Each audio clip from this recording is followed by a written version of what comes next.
iets waaroor mense baie vra, en ek het gesien in my comments, en baie mense stuur vir my privaat boodskappe, so kom ek maak 'n video. Die verdrukking waarvan die Bybel praat. Okay. Nou, wat is die verdrukking? Is dit nou? Kom dit nog? Okay, so kom ons kyk wat sê die Bybel. Die verdrukking beteken dis 'n tyd van groot swaar kry en oordeel wat oor die hele wêreld gaan kom.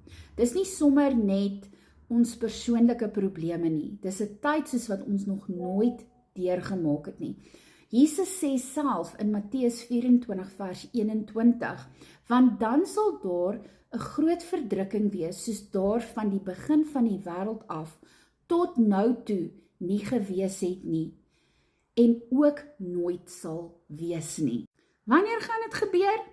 Niemand ken die dag of uur nie. Jesus sê in Matteus 24 vers 36, maar van daardie dag en uur weet niemand nie, ook nie die engele in die hemel nie, maar net my Vader alleen. Met ander woorde, ons kan nie 'n presiese tyd of datum vasmaak nie. Niemand kan dit uitwerk nie. Ons kan nie op 'n kalender gaan sê, okay, dis nou so en so, of ons het nou gekyk na die maan en die sterre en hierdie en hierdie en hierdie en nou weet ons dit gaan gebeur nie. Okay, daai mense wat sulke gedoen, die Bybel sê niemand. Jesus self sê niemand behalwe God self weet wanneer dit sal wees nie.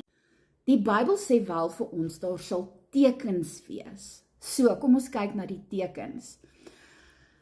Daar sal oorloë en gerugte van oorloë wees. Daar sal aardbewings, hongersnood en siektes wees.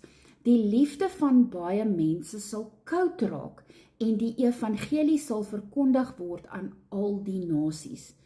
Nou klink dit vir jou bekend. Ons het al hierdie dinge gesien gebeur, maar Jesus sê dit is nog nie. So, die verdrukking lê nog voor.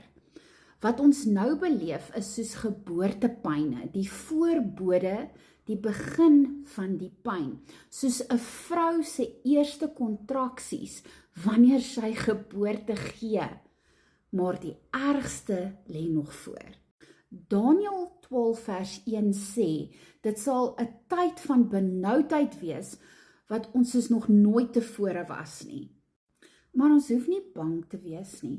Jesus sê in Johannes 16 vers 33, in die wêreld sal julle verdrukking hê, maar hou goeie moed. Ek het die wêreld oorwin. Ons hoef dus nie bang te wees nie. Ja, daar kom swaar tye en ons gaan deur swaar tye, maar Jesus is saam met ons. Hy sal ons nooit los nie.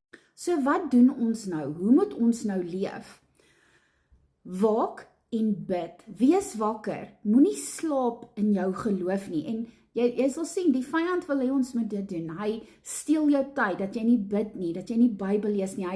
Hy vul jou so aan, dat jy so moedeloos is, dat jy net nie by die Here uitkom nie. Okay?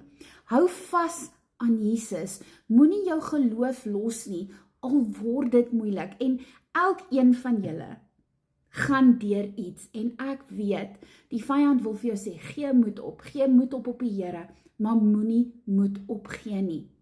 Leef gereed, nie uit vrees nie, maar omdat jy Jesus liefhet. Daai liefde in jou hart moet wees wat jou dryf. So as ons alles nou saamvat, die groot verdrukking het nog nie begin nie. Okay? Ons sien maar net tekens hoe dit nader kom. Ons weet nie eers of dit in ons leeftyd of in ons kinders se leeftyd of in ons kleinkinders se leeftyd gaan wees nie. Ons moenie wegkyk nie. Ons moenie slaap nie en ons moet net gereed wees. Gereed vir wanneer Jesus weer kom. Jesus het reeds die wêreld oorwin. Ons hoop lê nie in hierdie wêreld nie. Ons hoop lê in hom. As ons aan hom behoort, kan ons deur alles gaan, want hy is ons skuilplek en ons verlosser. So julle weer eens, as jou saak met die Here nog nie reg is nie, as jy nog nie jou hart vir hom gegee het nie, my boetie, my sussie, Be prepared. Dis wat hy vir ons sê in die Bybel. Wees gereed, sodat wanneer hy kom is dit te laat. Daai storie van, ja, daar kom 'n wegraping, daar's nie second chances nie. Daar is nie so iets nie. Wanneer hy weer kom, is dit te laat. Dis hoekom hy sê, wees gereed vir wanneer hy kom.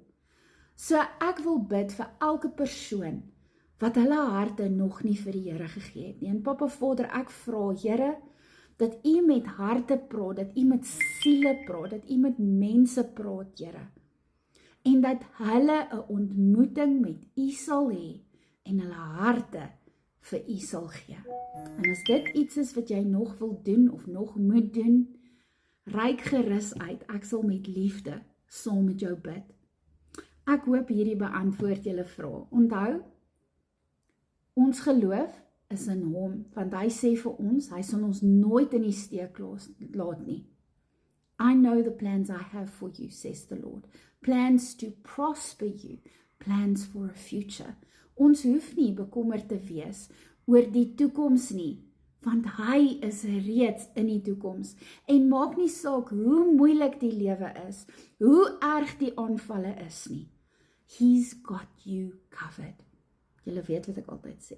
Don't give up, don't give in, because our God is always working.